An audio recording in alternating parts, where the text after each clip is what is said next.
শিবপুরী কাশী স্বামী কৃষ্ণনাথানন্দ কর্তৃক সম্পাদিত এই পুস্তকটি থেকে শিবের শহর বারাণসী স্বামী প্রজ্ঞেশানন্দ রচিত এই প্রবন্ধটি থেকে পাঠ করছি।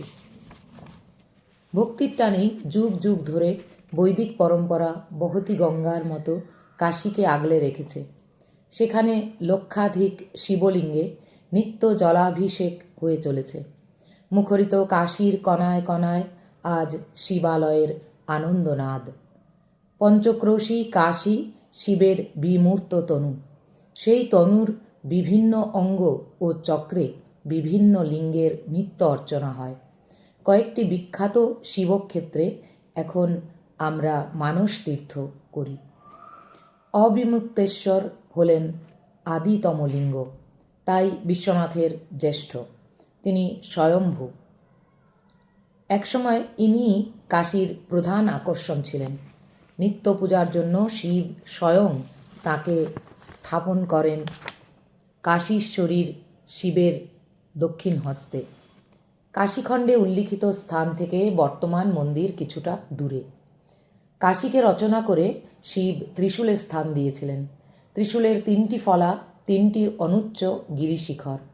তিনটি শিখরে 3 শিবলিঙ্গ অধিষ্ঠিত। তাঁদের পৃথক পৃথক নামানুসারে ভৌগোলিকভাবে কাশী 3টি খণ্ডে বিভক্ত। উত্তরের শিখরে রয়েছেন ওঙ্কারেশ্বর। 1000 বছর আগেও যে ওঙ্কারেশ্বর অতি প্রসিদ্ধ তীর্থ ছিল, আজ তার অস্তিত্বই খুঁজে পাওয়া ভার। কাশীশ্বরীর শিবের ব্রহ্মরন্ধ্রে তাঁর অবস্থান। লুণ্ঠিত ও ভগ্ন প্রাচীন মন্দিরের স্থান থেকে কিছুটা দূরে রানী ভবানী বর্তমান ক্ষুদ্র মন্দিরটি নির্মাণ করেন। বলা হয় ইনি নর্মদা তীরের ওঙ্কারেশ্বর থেকে অভিন্ন।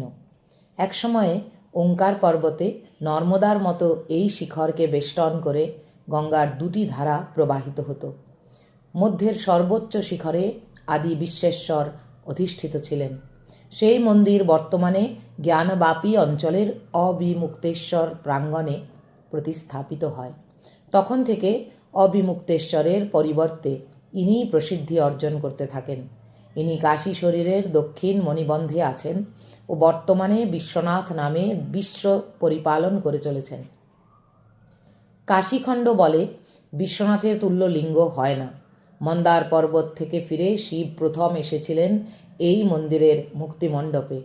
সেখানে এক জ্যোতির্ময় অনাদি লিঙ্গরূপে প্রকাশিত হন এবং নিজের ব্রহ্মস্বরূপ চিহ্নকে বিশ্বেশ্বর নামে অভিহিত করেন। কাশীতে মৃত্যু হলে জীব বিশ্বনাথাত্মক পরম জ্যোতিতে একীভূত হয়ে মুক্তি লাভ করে। দক্ষিণের শিখরে অবস্থিত থেকে মুক্তিপ্রসূ কেদারখণ্ড ভূমি প্রতিপালন করছেন কেদারেশ্বর। এই মন্দিরে আজ পর্যন্ত কোনো অপসংস্কৃতির আক্রোশ স্পর্শ করেনি। হিমালয়ের কেদারনাথই এখানে বিশেষভাবে প্রকাশিত ও জাগ্রত রয়েছেন। এখানে দর্শন করলেই হিমালয়ের কেদারনাথ লিঙ্গ দর্শন হয়। শ্রী শ্রী মাও সে কথা বলেছেন।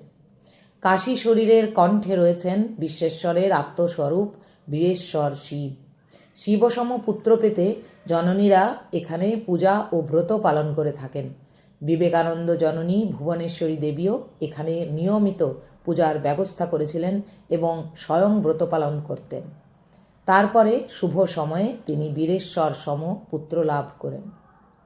শাপগ্রস্ত গন্ধর্ব পুষ্পদন্তেশ্বর লিঙ্গের অর্চনা করে উদ্ধার পান। তাঁর রচিত শিবমহিম্ন স্তোত্র শিবভক্তির এক অনন্য নমুনা। প্রাচীন বৃহৎ মন্দির ধ্বংস করা হলে একটি সাধারণ মন্দির স্থাপন করে এখন তাঁর পূজা করা হয়। এছাড়াও তিলভাণ্ডেশ্বর, ব্রহ্মেশ্বর, চক্রেশ্বর, দিবদাসেশ্বর, অগ্রেশ্বর, আদি মহাদেব, সোমেশ্বর ইত্যাদি বিভিন্ন নামের মন্দিরগুলি কাশী ক্ষেত্রে দেবাদি দেবের ভিন্ন ভিন্ন লীলার সাক্ষ্য দেয়। আবার 12 জ্যোতির্লিঙ্গের প্রত্যেকের এক একটি মন্দির রয়েছে এখানে। শিবময়ী কাশী এরকম অগণিত লিঙ্গে সুশোভিত। বিভিন্ন দেবতা, ঋষি, নৃপতি, সাধারণ পথচারী এদের স্থাপনা করেছিলেন। অধিকাংশই ইতিহাসের ধূলিজালে মহিমা হারিয়েছেন। তবে কাশীর প্রতিটি কাঁকরও শিব শঙ্কর। বেলপাতা গঙ্গা জলের উপচারে বা ভক্তের বিশুদ্ধ আবেগে সেই সব অসংখ্য প্রতীকে রাজরাজেশ্বর পার্বতীপতির অর্চনা হয়েই চলেছে। কাশীতে পশুপতি মা পার্বতীর সঙ্গে পুরবাসী হলেন ঠিকই, কিন্তু সন্ন্যাস শিবের স্বভাবভূষণ। শ্মশান তাঁর আমোদভূমি। স্ম অর্থাৎ সব যেখানে শায়িত হয় সেই ভূমিকে শ্মশান বলে। জগন্মাতার পদলগ্ন সবাকার শিবের আনন্দ সজ্জা কাশী তাই শ্মশান তুল্য। প্রলয়কালে পঞ্চমহাভূত এই মহাশ্মশানে সব হয়ে শায়িত থাকে এবং মহাকালমূর্তি পরমেশ্বর জীবাত্মাকে আত্মরূপে তিরোহিত করেন। দৈনন্দিন প্রলয়কালে কলিকাল বিনষ্ট হয়, তখন অস্থিভূষণ শম্ভু কাশীকে ত্রিশূলাগ্রে রক্ষা করেন। কাশীতে তাই কলিকাল নেই। প্রেমময় মহাদেব জীবের প্রতি করুণায় প্রাণ প্রচ্ছেদপ্রীত। কাশীতে তিনি প্রতিটি মৃত জীবের কর্ণে তারক ব্রহ্ম মন্ত্র দান করে ফেরেন এবং জগন্মাতা সমস্ত সংস্কার রজ্জুর বন্ধন থেকে তাকে মুক্ত করে দেন। শ্রীরামকৃষ্ণ সেই নির্বাণ দৃশ্য স্বয়ং দর্শন করেছিলেন। মণিকর্ণিকার শ্মশানে চিতাগ্নি কখনো নির্বাপিত হয় না। হরিশ্চন্দ্র ঘাট এখানে প্রাচীনতম শ্মশান। তবে শিবের পক্ষে তাঁর আনন্দ নিকেতন সমগ্র কাশী শ্মশান। জগন্মাতার সমীপে কাশীকে শিব একবার মহাশ্মশান নামে আখ্যায়িত করেছিলেন।